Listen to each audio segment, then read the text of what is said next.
Why grow your own food at all? Let's find out. Hi, I'm Andy with Meg's Edible Landscapes. And before we talk about all the technical stuff, we need to talk about why would you even grow food in the first place? Because the why is going to shape your entire garden. Let's talk about the obvious one, flavor.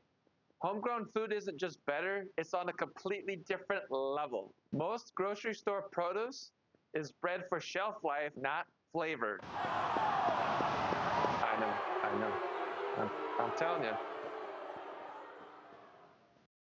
Then there's the experience itself. There's something incredible about watching a plant explode into food. It's grounding, it's satisfying, and honestly, it's one of the coolest things you could do with a driveway or a patio. When you grow your own food, you know exactly what is going on in it. No weird coatings, no mystery sprays, no, why is this tomato crunchy? And sure, you could buy organic, but if you're gonna go that far, why not just grow it yourself? Maybe your reason is health. Maybe you wanna feel better. Maybe something happens and you realize your diet has to change. For me, it was gout. I took medication for years until I realized I could change my future by what I ate. I cut out red meat, I cut out alcohol, and I instead substituted with homegrown fruits and vegetables, aka Meg. I wasn't sluggish and I had a ton more energy. Real food makes a real difference.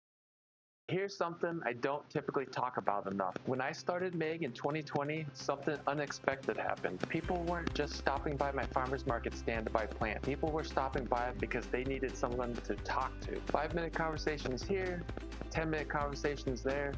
Many had lost loved ones. Some were isolated, some just needed human connection. And somehow, a table full of grow bag plants became a place where people could feel human again. And that's when I realized growing food is just the surface level. Growing together, that's the real mission. Before you grow anything next year, what's your why?